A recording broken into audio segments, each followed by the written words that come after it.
Welcome to CARICOMP Insider, where high-tech facial recognition meets real-world intelligence.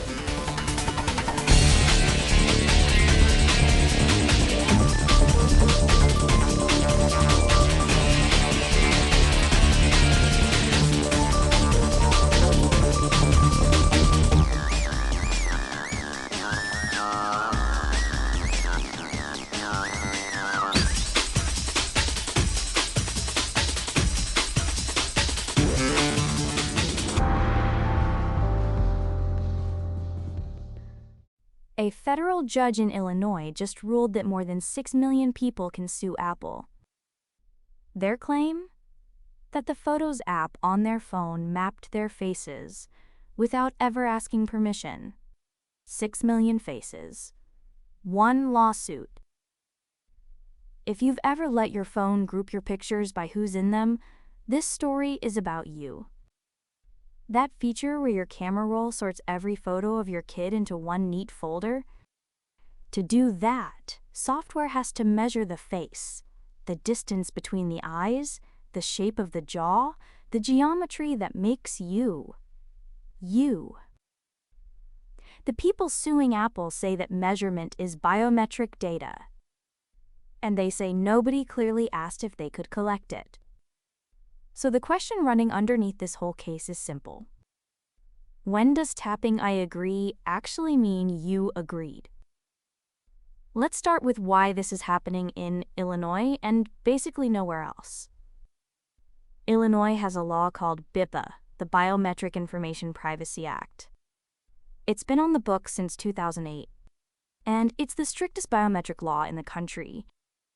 Under that law, a company has to get your written, informed consent before it collects your face or your fingerprint.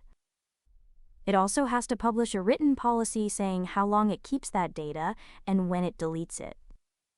But here's the part that makes Illinois different from all 49 other states. Illinois lets you, the individual person, sue directly. That's called a private right of action. Most states only let the government bring a case. Illinois hands that power to you. That one feature is the entire reason this lawsuit exists. So what did the judge actually decide? Judge Nancy Rosenstengel didn't rule that Apple broke the law. Not yet. She ruled something narrower but powerful. She said all 6 million users have enough in common to sue as one giant group. Lawyers call that class certification. In plain terms, it turns 6 million separate complaints into one case with enormous weight behind it. For a company, that's the moment the pressure to settle gets very real. Now think about the money.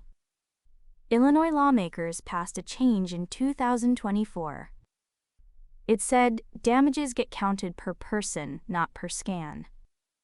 That matters more than it sounds. Your phone might scan your face thousands of times. Under the old reading, each scan could stack up. The new rule caps it at 1 count per victim. And a federal appeals court ruled this year that the change applies backward to cases already in progress. Apple's exposure shrank. But 6 million people, even counted once each, is still a mountain. The real fight in this case is about one word. Consent? Apple's position leans on the idea that you agreed when you accepted the terms of service. The people suing say burying face scanning inside a wall of legal text isn't real permission. Courts are now asking whether that fine print counts at all. For tech companies, that quietly kills a favorite strategy.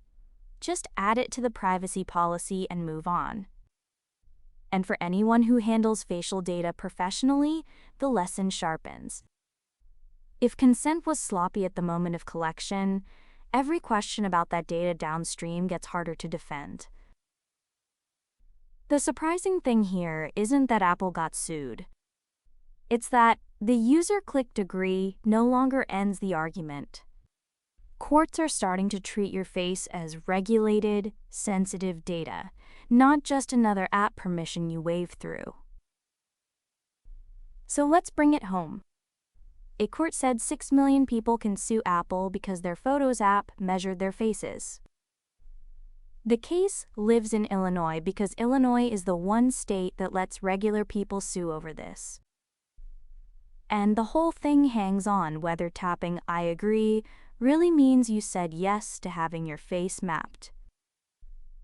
Whether you build the technology or just unlock your phone with it, this case is quietly redrawing what counts as your permission. The full story's in the description if you want the deep dive. Now you know something most people in this industry don't. Use it. And when you're ready to put it to work, caracomp.com. We'll see you tomorrow.